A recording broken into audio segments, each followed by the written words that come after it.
Guten Yardening. Today we're going to talk about the plants growing in our unfinished compost.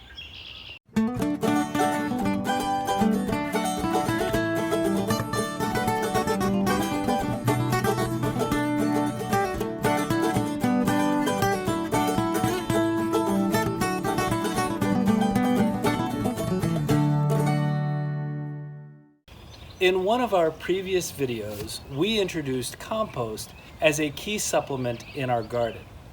Now you can always buy finished compost elsewhere, but that does get a little bit expensive. In our case, we create quite a bit of kitchen waste and yard clippings, etc. And so we want to have a place to put those and allow them to work for us. So even though we have a small space in our garden and in our yarden overall, we still try to dedicate as much as we can to our compost. In our yarden, we have a half a dozen compost bins. 5 of them are located on compost row. And these are the 2 primary bin types. And as you can see, this bin is a 65-gallon container. And the one on the right is just a little bit bigger. Now our compost typically takes a couple of seasons to finish, to be fully completed. And that might be in part because of the size of these bins. They're not that big.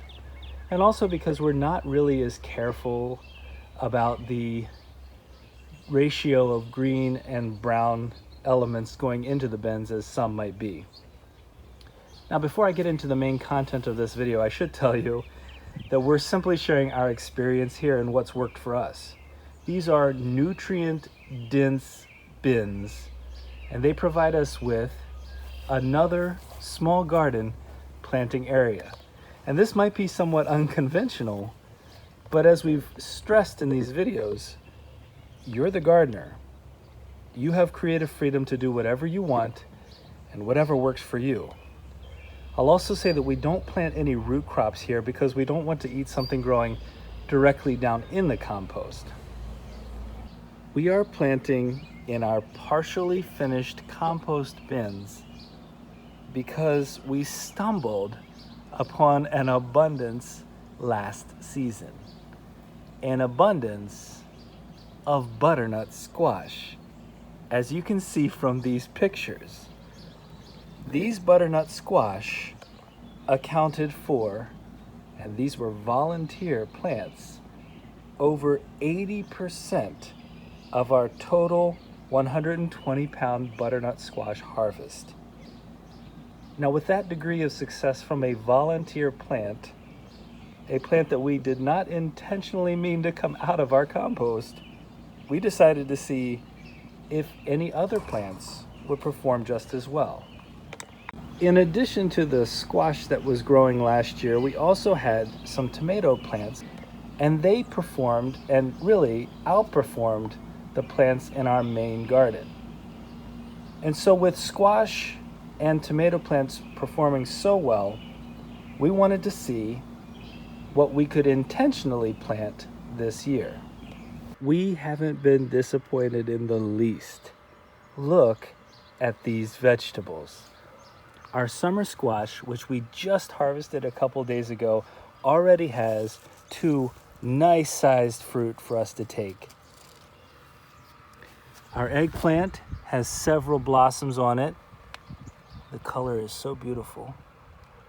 So we're going to have eggplant coming off here soon.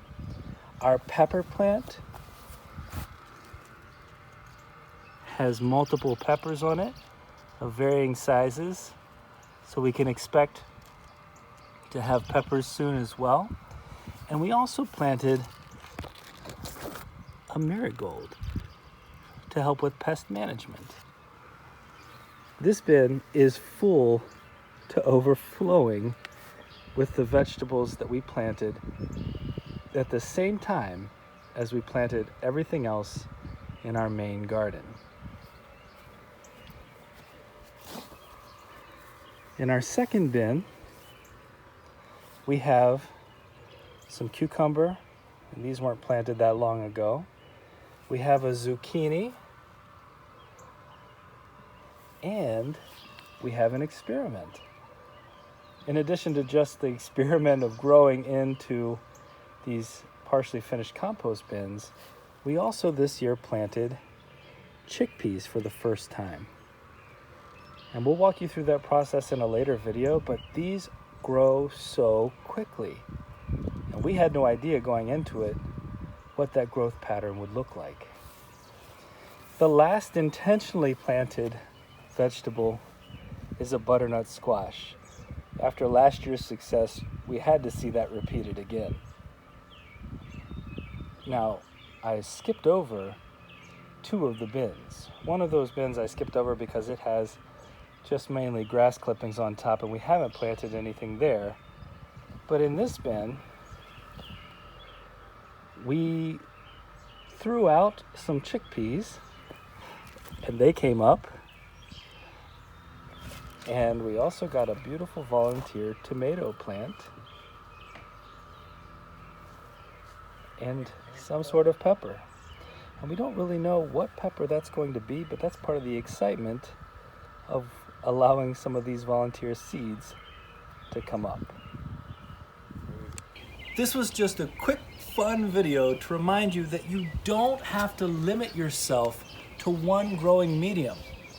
Not everybody has the same amount of space, so maybe if your space is limited, this could be an option for you. We hope you enjoyed the video today, and if you did, give us a like, comment, and subscribe, and share with your friends. And remember, when you're with us, you're good to grow.